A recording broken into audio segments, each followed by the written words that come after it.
मैंने शुरू में कहा कि ये पॉपुलर बजट नहीं है, कई बार फैसला करना पड़ता है। मैंने कहा ये हिम्मत भी मोदी साहब जता सकते हैं। लोगों को हमेशा रहता ही है कि कोई हमारा लाभ हो, मगर जो सरकार जिस हद तक किसी को अकोमोडेट कर सकती थी, घर भी चलाना हो तो कहीं ना कहीं आप अपने मीन्स को भी काटते हो। आपकी प्लानिंग रहती है, सरकार की एक thorough planning with a vision कि ये देश आगे कैसे चले, ये देश तरक्की कैसे करे और इस तरक्की में हम सब की भागीदारी हो, किस तरीके से कर सकते हैं। This is a beginning of new India, विकसित भारत 2047 एंड आत्मनिर्भर भारत, उसकी नींव रखी है। जब कोई कार्य शुरू करते हैं यकीनन उसमें परेशानियां होती हैं, but initiative has been taken and I hope कि in coming time people will realize कि जो विजन, जो सपना मोदी साहब ने इस देश के लिए देखा है, it's going to give us a fruitful results. प्रदेश के बजट की बात करें तो उनको किस तरह से देखते हैं? आप भी विधायक हैं, आम लोगों ने आपको वोट किए हैं, किस तरह से देखते हैं, कितना वो हेल्पफुल रहेगा उन तमाम परिवारों के लिए जो इस श्रेणी में फॉल करते हैं? देखो, जो यार्डस्टिक्स पे अपनी सरकार पे लगाता हूँ, तो अगर कहीं हम अपोजिशन में हो उन पे भी लगाते हैं। मगर जो पोल प्रॉमिसेस करके ये सरकार बनी इस यूटी की, उन्होंने तो कहा था 12 सिलेंडर देंगे, और तब जब उन्होंने ये बात कही कि 12 सिलेंडर देंगे, उन्होंने कहीं डिफाइन नहीं किया कि AAY को ही देंगे। आज जब देने की बात आई तो 12 से 6 हो गए,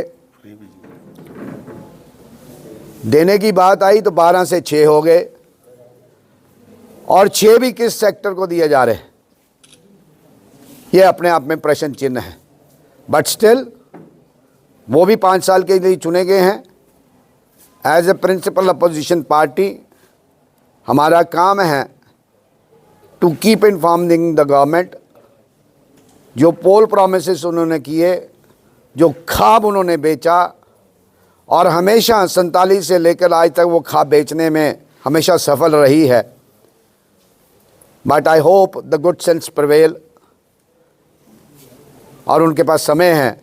आज के दिन यही कहूँगा, a beginning has been done. एक आखिरी सवाल, विधानसभा सत्र जारी है, क्या कुछ और मुद्दे जसरोटा विधानसभा के, कठुआ जिला के आप जो है वो विधानसभा में रखने जा रहे हैं? किन मुद्दों पर आप जो है वो अडिग रहेंगे कि ये कुछ कठुआ में, जसरोटा में होना चाहिए ताकि कठुआ भी और ज़्यादा विकास की राह पर अग्रसर हो सके? देखिए, आई रिप्रेजेंट जसरोटा जी, और असेंबली एक ऐसा प्लेटफॉर्म है जहां हम अपने इश्यूज़, और स्पेशली जब बजट सेशन हो, जी बिल्कुल, और जब बजट सेशन में हमने ग्रांट इन एड पास करना हो, तब हर MLA का एक रोल रहता है।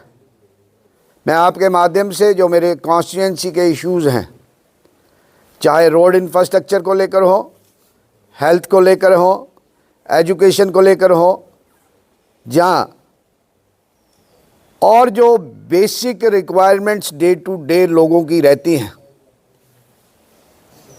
मेरी कोशिश, मेरा प्रयास रहेगा कि सरकार को उसके लिए अकाउंटेबल करूं। जो मेरा ड्यू शेयर, मेरी कॉन्स्टिट्यूंसी का शेयर बनता है, वो शेयर हम लेने की कोशिश करेंगे। जो एक पास्ट प्रैक्टिस है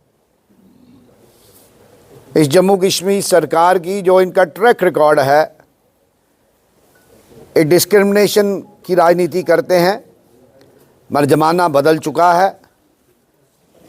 आज हम डिस्क्रिमिनेट करने नहीं देंगे। जो हमारा हक बनता है उस हक को लेंगे, और जो लोगों की रिक्वायरमेंट है, और विशेष तौर पर जो रीसेंट अकरेंस जो पिछले 6 महीने पहले फ्लड को लेकर हुई, उसके लिए अगर सबसे ज़्यादा नुकसान कहीं हुआ है तो जसरोटा कॉन्स्टिट्यूंसी में हुआ है। आपके माध्यम से मैं अपनी कॉन्स्टिट्यूंसी के साथियों को यही कहूँगा, आपको निराशा हाथ नहीं आएगी।